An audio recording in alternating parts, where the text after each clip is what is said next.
Dalam 10 detik, cium seseorang selama 30 detik. Jika tidak, tubuh Inang akan meledak. Aku terbangun dengan kaget, bersyukur itu hanya mimpi. Tapi hitungan mundur yang tiba-tiba muncul membuatku mengumpat. Aku langsung berlari ke koridor mencari lawan jenis. Meskipun berhasil menciumnya, bagaimana mungkin aku bisa menciumnya selama 30 detik? Karena dia sudah sadar dan berontak. Karena dia sudah sadar dan berontak dengan kuat. Napasnya yang panas membuatku diam-diam senang. Tiba-tiba, aku merasakan sakit yang tajam di bibirku. Karena tidak bisa melepaskan diri, wanita itu menggigit bibirku hingga berdarah. Tapi aku tidak berani melepaskannya. Aku hanya bisa menahan rasa sakit dan berharap waktu berlalu lebih cepat. Adegan ini terlihat aneh di mata orang-orang yang menonton. Terlihat romantis, padahal saling mencubit. Keduanya enggan berpisah. Misi selesai. Aku segera melepaskan gadis itu. Semua orang akhirnya melihat wajahnya dengan jelas. Dan berseru kaget. Ternyata itu Muyu, sang primadona sekolah. Banyak orang langsung pergi pura-pura tidak melihat. Sementara yang tersisa tampak senang melihat kejadian itu. Karena Muyu dikenal sebagai penyihir. Biasanya tidak ada yang berani mengganggunya. Muyu langsung meninju mataku. Dia sebenarnya jago berkelahi, tapi aku berhasil menangkap tangannya. Dia kemudian mengangkat kakinya dan menendangku. Tapi aku menghindar dan menangkap kakinya. Dia berusaha keras tapi tidak bisa melepaskan diri. Posisi kami membuat penonton heboh. Dan merekamnya dengan ponsel mereka. Muyu, putri keluargamu, tidak pernah dipermalukan seperti ini. Air matanya langsung berlinang. Aku terkejut melihatnya menangis. Dan segera melepaskan tangannya. Aku pasti akan membunuhmu. Lalu dia lari dengan wajah memerah. Dia berlari keluar gerbang sekolah dan masuk ke mobil mewah hitam. Ini fotonya. Aku ingin semua informasinya sebelum sampai di rumah. Beberapa saat kemudian, mobil berhenti di sebuah rumah besar. Muyu naik ke lantai 2 dan membuka sebuah kamar. Latar belakang orang yang kau cari agak samar. Ada apa? Muyu tidak menjawab. Dia mengambil datanya dan kembali ke kamar untuk memeriksanya. Ayahnya seorang peneliti, ibunya seorang juara tinju. Selain itu, dia tidak menemukan hal lain yang istimewa dari latar belakangku. Kalau begitu, kau tamat. Nona, ku dengar kau mencariku. Ikut aku, bantu aku menculik seseorang. Saat itu, aku sedang mempelajari Tongbei Kuan dari hadiah misi. Teman sekamarku tiba-tiba membuka pintu kamar dengan ekspresi tegang. Oh hei, apa kau pacaran dengan Muyu? Setelah mendapatkannya, tidak akan ada yang berani macam-macam denganmu di Fengcheng. Jangan bicarakan itu, aku terpaksa melakukannya. Kalau begitu, kau harus siap mental. Muyu sendiri terkenal sebagai penyihir. Kakaknya juga sangat menyayanginya. Sekarang, seluruh jaringan kampus penuh dengan video kalian berciuman. Jika sampai keluar sekolah dan diketahui kakaknya, kau bisa. Tiba-tiba, terdengar raungan Muyu dari bawah asrama. Hei, keluar kau. Lalu, pintu asrama ditendang hingga terbuka. Aku memanggilmu. Kenapa tidak menjawab? Lalu dia menarik lenganku dan menyeretku keluar. Ternyata, dia tidak bisa menarikku sama sekali. Tiba-tiba wajahnya memerah dan menatapku dengan tatapan penuh harap. Kau menciumku hari ini. Dan sekarang kau bahkan tidak mau menemaniku jalan-jalan. Melihatnya hampir menangis. Aku hanya bisa membiarkannya menarikku keluar dari asrama. Teman sekamarku tercengang. Penyihir Fengcheng ini ternyata bisa bertingkah manja. Si Hei ini lumayan juga. Setelah keluar dari asrama, dia menarikku langsung menuju luar kampus. Meskipun dilihat oleh mahasiswa lain, dia tetap memeluk lenganku erat-erat dan menempel di dadaku. Seolah takut aku kabur, aku bertanya-tanya kemana dia akan membawaku. Hutan kecil di luar kampus. Itu tempat terkenal untuk kegiatan di luar ruangan. Baru kenal setengah hari, cewek ini sudah berani mengajakku ke tempat seperti itu. Wajah Muyu langsung memerah. Dia diam saja sambil berjalan. Entah apa yang dipikirkannya. Tak lama kemudian, kami sampai di hutan kecil yang gelap. Dia menarikku ke tempat yang lebih dalam. Lalu tiba-tiba mendorongku. Capek sekali aku harus membujukmu ke sini. Hari ini aku akan mematahkan tangan dan kakimu, lalu melemparkanmu ke parit untuk menjadi makanan ikan. Aku bingung kenapa dia tiba-tiba marah. Tiba-tiba aku merasakan hembusan angin dari belakang. Aku segera menghindar, karena baru saja masuk. Mataku belum terbiasa dengan kegelapan. Aku tidak bisa melihat posisi penyerang. Tapi aku yakin dia adalah seorang petarung terlatih. Bayangan orang itu di kegelapan juga terkejut. Dia telah berlatih Sansu selama 20 tahun. Dan menyerang duluan, tapi ternyata bisa dihindari oleh seorang mahasiswa. Muyu juga terkejut, tapi dia tidak percaya aku bisa mengalahkan pengawalnya. Saat mereka berdua tertegun, mataku mulai terbiasa dengan kegelapan. Aku melihat pengawal itu mengumpulkan tenaga, lalu menendang kepalaku dengan tendangan cambuk. Aku cepat-cepat menunduk, dan memanfaatkan kesempatan saat tendangannya meleset. Aku mengayunkan lenganku ke bawah dan menghantam lututnya. Terdengar suara tulang retak. Lalu terdengar jeritan kesakitan dari pengawal itu. Dia berguling-guling di tanah sambil memegangi kakinya. Kekuatan Tong Bei Quan ini di luar dugaanku. Aku tidak menyangka satu serangan bisa mematahkan kakinya. Muyu benar-benar terkejut. Asan adalah salah satu petarung terbaik di keluarganya. Tapi dia bahkan tidak bisa bertahan satu serangan dariku. Karena di data tidak disebutkan aku bisa bela diri. Jadi dia hanya membawa satu orang. Aku akhirnya mengerti kenapa cewek ini. Aku ditipu ke sini untuk balas dendam. Tapi aku juga malas peduli. Berbalik dan berjalan keluar hutan. Baru saja keluar dari hutan kecil. Tiba-tiba terdengar jeritan Muyu dari dalam hutan. Tak disangka bisa bertemu denganmu di luar sekolah. Bos kami sudah lama menunggumu. Aku sedang berpikir apakah ini akal-akalannya lagi. Tiba-tiba muncul misi sistem. Astaga, setelah mengumpat sistem, aku langsung bergegas kembali. Saat ini, kedua tangan Muyu terikat dan ada seorang pria berdiri di sampingnya. Pria di sampingnya hendak meraba Muyu. Tiba-tiba menjerit kesakitan, lengannya langsung patah. Orang-orang di belakangnya langsung terkejut. Melihatku yang entah sejak kapan muncul di depan Muyu. Pemimpin mereka segera memerintahkan dua orang untuk mengepungku. Hati-hati, dua orang ini jago berkelahi. Mereka berdua langsung membuat Asan pingsan. Baiklah, sayang. Selanjutnya, lihat aku beraksi. Lalu aku bergegas menuju mereka berdua. Muyu tertegun melihatku. Aku sedikit terharu. Ada apa ini? Tapi apa dia tidak takut terbebani? Mereka semua buronan. Saat itu, terdengar dua jeritan lagi. Setelah mengalahkan kedua penjahat itu, aku hendak melepaskan ikatan Muyu. Pemimpin penjahat itu dengan santai berjalan ke arah kami. Aku segera memperingatkannya untuk pergi. Orang-orangnya yang tersisa tidak mungkin bisa mengalahkanku. Tak disangka, pria itu tidak mendengarkan. Aku langsung marah. Baru saja akan menendangnya. Aku melihat laras pistol hitam mengarah ke dahiku. Nak, aku tak mau berbasa-basi denganmu. Ikat tanganmu sendiri. Kalau tidak, aku akan menembakmu. Lalu dia memerintahkan anak buahnya untuk menyeret kami ke dalam sebuah van. Setelah menutup kepala kami dengan kain hitam, mereka pergi dari sana. Saat ini, seorang pria tampan di keluargamu sedang melihat proposal proyek di kota. Tiba-tiba, seorang anak buahnya berlari terengah-engah dan memberitahunya bahwa Asan baru saja menelepon dan mengatakan nona muda telah diculik. Wajah pria itu langsung menjadi dingin. Dia memerintahkan anak buahnya untuk mencari tahu dalam 10 menit. Atau mereka harus bunuh diri.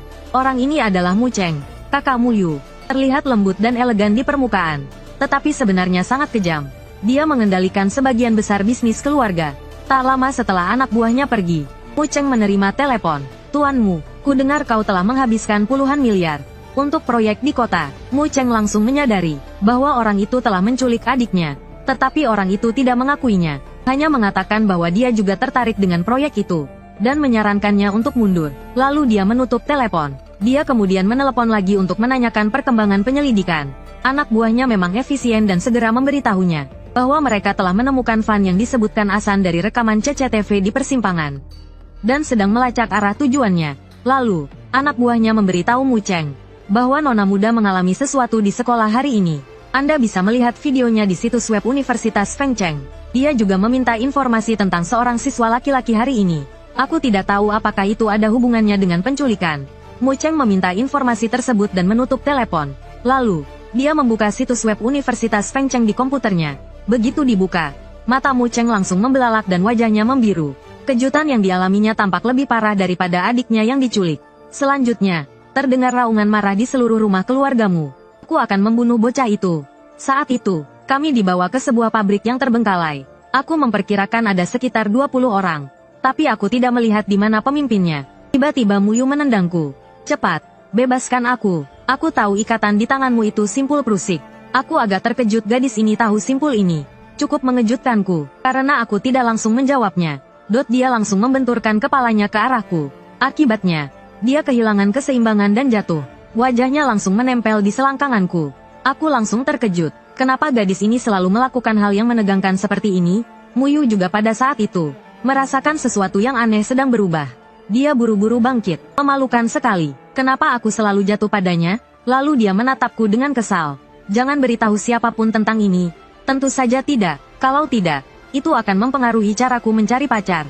Tanpa diduga, Muyu semakin marah setelah mendengarnya. Setelah selesai mengomel, dia baru menyadari bahwa kami bukan pasangan kekasih. Tapi dia sendiri tidak tahu mengapa. Dia secara tidak sadar tidak ingin aku berhubungan dengan gadis lain. Saat itu, seorang pria tiba-tiba berjalan ke arahku. Dia menyeretku langsung ke lantai 2. Begitu melihatku di lantai 2, pemimpinnya bertanya apakah aku pacar Muyu. Aku baru saja menyangkal. Dia langsung menendangku. Lalu dia mengeluarkan ponselnya dan memutar video aku dan Muyu berciuman. Lalu jelaskan apa ini? Aku tercengang. Bukan, Bung. Kalian penculik juga suka nonton drama romantis? Suka nonton drama romantis apanya? Selanjutnya, aku ditendang lagi. Dia mengeluarkan pistol dari sakunya dan mengarahkannya padaku. Akan kutanya sekali lagi. Apa kau pacarnya? Pemimpin perampok ini tiba-tiba melakukan ini. Aku sama sekali tidak tahu harus menjawab apa. Aku hanya bisa menjawab secara acak. Ya, tapi ternyata aku salah pilih. Pemimpin itu mengeluarkan telepon yang sudah terhubung. Pastikan mayatnya dibuang dengan bersih. Jika mayatnya tidak ditemukan, dia akan jadi orang hilang.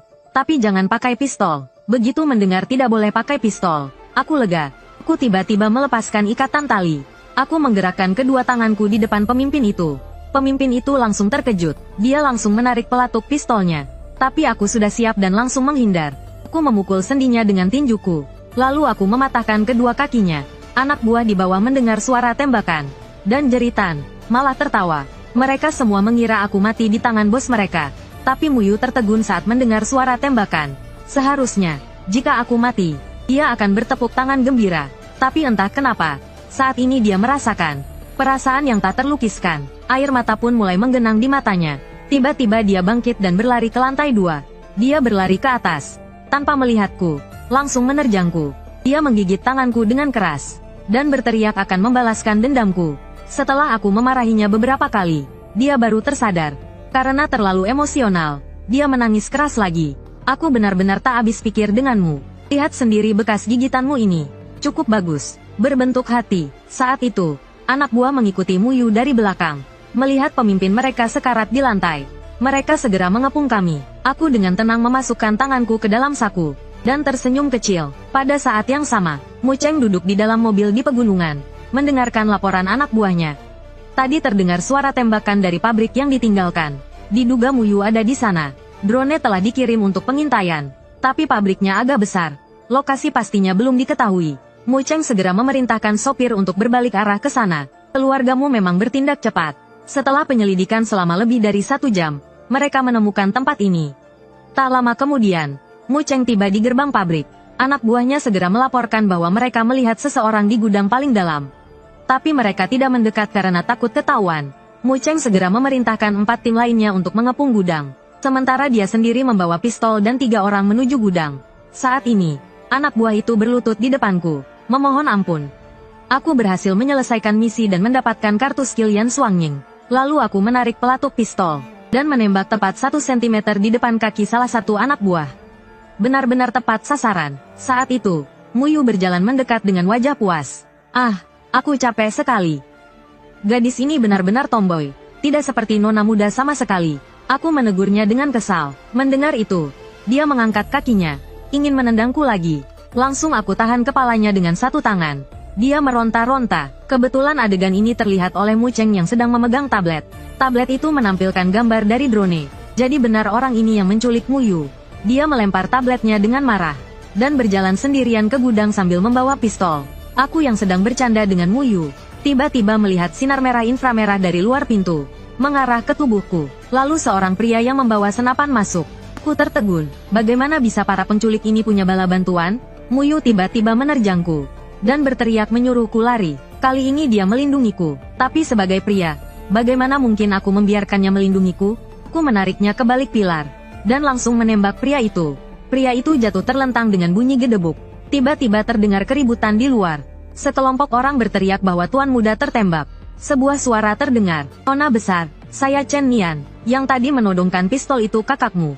Dia datang untuk menyelamatkanmu. Muyu tertegun sejenak, lalu segera berlari ke arah kakaknya. Dan aku langsung terpaku. Aku baru saja menembak kakak iparku. Beberapa saat kemudian, Mu Cheng berdiri, dibantu oleh anak buahnya. Masih ada sedikit darah di sudut bibirnya. Untung aku pakai rompi anti peluru. Kalau tidak, aku sudah mati ditembakmu. Dari mana kau belajar menembak sejitu itu? Aku tidak mungkin bilang kalau aku dirasuki penembak jitu. Aku hanya bisa bilang kalau aku sering main game. Meskipun Mu Cheng tidak percaya, dia sudah memeriksa dataku. dan memang tidak ada catatan seperti itu.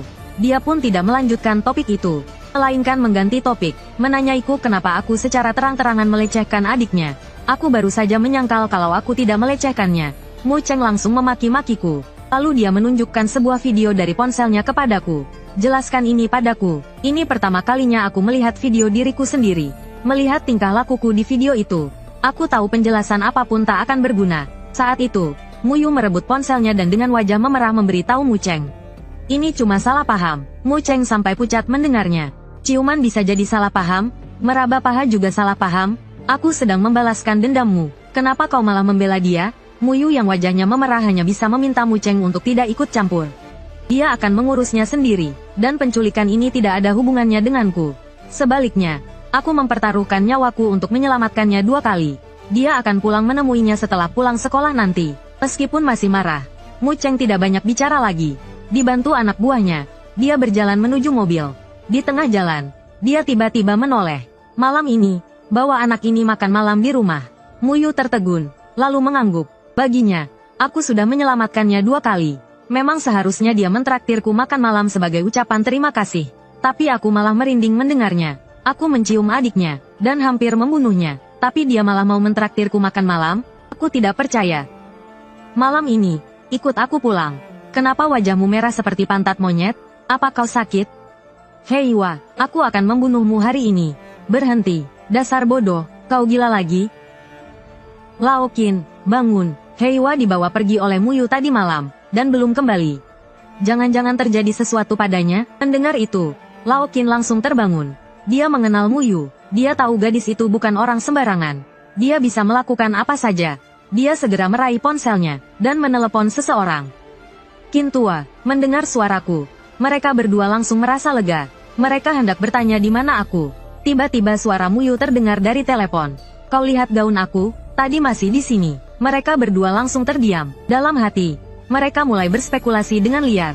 Aku baru saja ingin menjelaskan. Tapi Mu Yu memanggilku lagi. Cepat kemari, bantuku mengancingkan gaun di punggungku. Aku tak punya pilihan selain menutup telepon. Mereka berdua langsung tercengang oleh informasi yang begitu mengejutkan. Setelah beberapa saat, salah satu dari mereka berkata, mulai sekarang kita harus memanggilnya bos besar. Sebuah mobil karavan memasuki sekolah. Para siswa langsung tertarik oleh mobil karavan yang mewah itu. Aku dan Mu Yu baru saja membuka pintu mobil, dan melihat sekelompok orang berkumpul di pintu. Mereka terkejut saat melihatku, dan berteriak kegirangan. Terbukti. Lalu mereka mengeluarkan ponsel dan mulai memotret.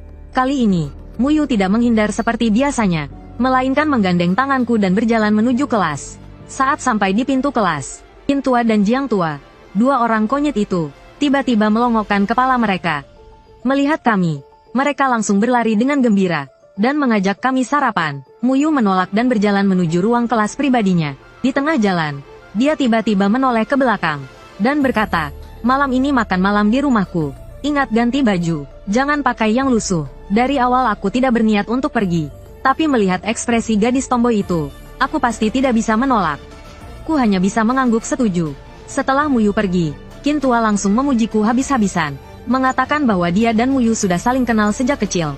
Tapi dia belum pernah melihat Mu Yu memandang seseorang dengan begitu lembut. Kemudian mereka berdua menarikku dan menanyakan apa yang terjadi tadi malam. Aku hanya bisa menceritakan semuanya kepada mereka.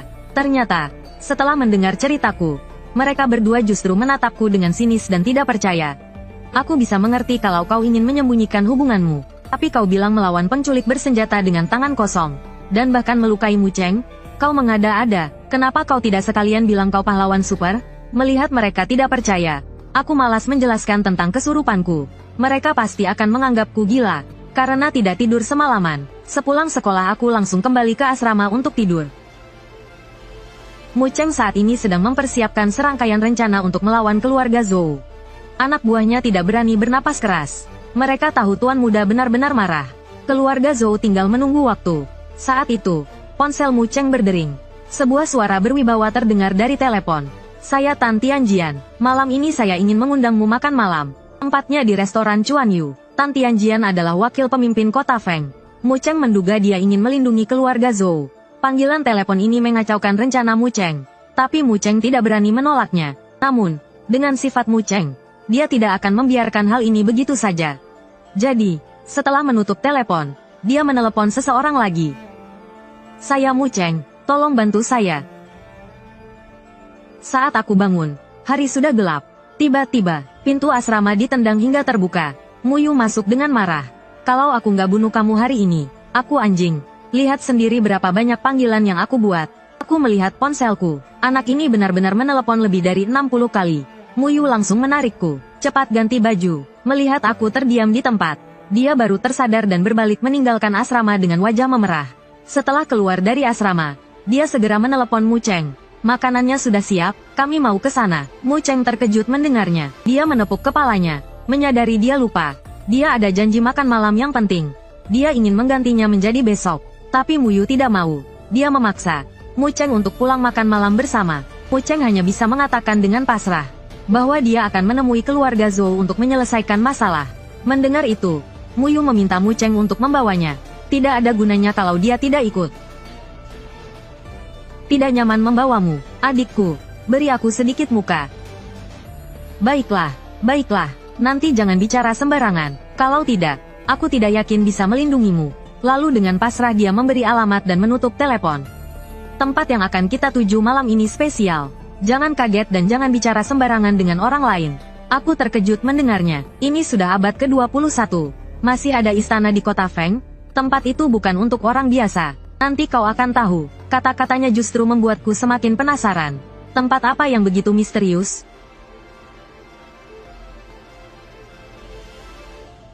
Tak lama kemudian, mobil berhenti di daerah pegunungan di pinggiran kota. Di depan kami ada bangunan kuno 3 lantai. Setelah turun, aku baru menyadari bahwa seluruh tempat parkir dipenuhi mobil-mobil mewah seperti Bugatti. Tanaman yang ditanam semuanya adalah jenis-jenis mahal seperti pohon podocarpus. Saat itu, sebuah mobil berhenti di samping kami. Seorang pria dan beberapa wanita cantik turun. Aku langsung tercengang. Para wanita itu semuanya adalah aktris terkenal saat ini. Pria itu adalah sutradara terkenal. Sutradara itu melihat kami dan langsung berbalik menghampiri. Dia menyapa Mu Yu dengan sopan. Melihat ekspresi bingung Mu Yu, dia menjelaskan bahwa dia membawa aktris-aktris muda ini untuk audisi di hadapan orang-orang penting. Lalu dia meminta para aktris itu untuk menyapa Mu Yu dengan hormat. Aku tercengang. Tidak kusangka anak ini punya pengaruh sebesar ini. Setelah mereka selesai berbasa-basi, aku mengikuti Mu Yu masuk ke restoran. Saat sampai di lantai 2, aku tiba-tiba melihat lukisan kaligrafi di dinding yang tampak familiar. Tulisan tangannya seperti yang pernah kulihat di ruang kerja di rumah. Tapi Mu Yu tidak percaya. Dia telah menyelidiki latar belakangku dan tahu keadaanku. Ini semua adalah lukisan karya seniman terkenal. Tidak mungkin orang biasa seperiku memilikinya. Tapi saat kami sampai di belokan koridor, aku melihat seorang wanita turun dari lantai atas. Dan aku merasa sangat familiar dengannya. Aku tak tahan untuk bertanya apakah aku pernah bertemu dengannya sebelumnya. Wanita itu hanya tersenyum dan berkata bahwa caraku memulai percakapan sangat klise. Tapi aku yakin perasaanku tidak salah. Mu Yu terlihat agak gugup dan memintaku untuk tidak bicara sembarangan. Dia itu manajer umum gedung Chuan Yu. Setelah wanita itu pergi, dia berbisik padaku. Wanita itu bukan orang sembarangan. Jangan macam-macam dengannya. Setelah berjalan agak jauh, wanita itu menoleh dan menatapku dengan penuh arti. Lalu dia mengeluarkan ponselnya dan menelepon seseorang. Tuan, saya baru saja bertemu dengan seorang kenalan yang spesial. Saat ini, ada 4 pria duduk di meja. Mu Cheng, Tan Tianjian, dan 2 bersaudara dari keluarga Zhou. Zhou Yuming, si adik, adalah orang yang menculik Mu Yu. Suasana terasa sangat tegang. Tan Tianjian hendak memanggil pelayan untuk memesan makanan. Tetapi Mu Cheng memotongnya. Tuan Tan, jangan terburu-buru. Ada seseorang lagi yang akan datang. Lihat dulu hadiah yang sudah kupilih khusus untukmu. Setelah dibuka, ternyata isinya sebuah kipas lipat. Tan Tianjian mengamatinya dengan penuh minat. Saat dia membuka kipas itu untuk melihat isinya, wajahnya tiba-tiba berubah. Dia langsung menutup kipas itu, dan memaksakan senyum sambil berkata bahwa kipas itu adalah barang antik yang langka. Dan akan dilihatnya lebih lanjut di rumah. Lalu dia menyimpannya. Mu Cheng sedikit mengerutkan kening. Dia menyadari bahwa rubah tua itu memang licik. Rencananya untuk mengancamnya tidak berhasil. Saat itu, aku dan Mu Yu masuk ke ruangan. Mu Cheng segera memperkenalkan Tan Tianjian kepada kami. Tapi dia tidak memperkenalkan kedua saudara Zhou. Dia memperlakukan mereka seolah-olah tidak ada.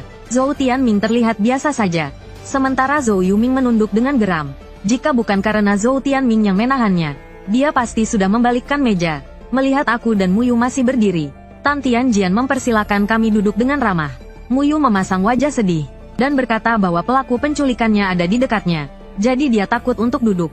Suasana menjadi semakin tegang. Tan Tianjian tidak menyangka Mu Yu akan datang sendiri, dan langsung ke intinya. Dia terdiam dan melirik Zhou Tianming. Tiba-tiba Zhou Tianming berdiri, dan mulai meminta maaf kepada Mu Yu.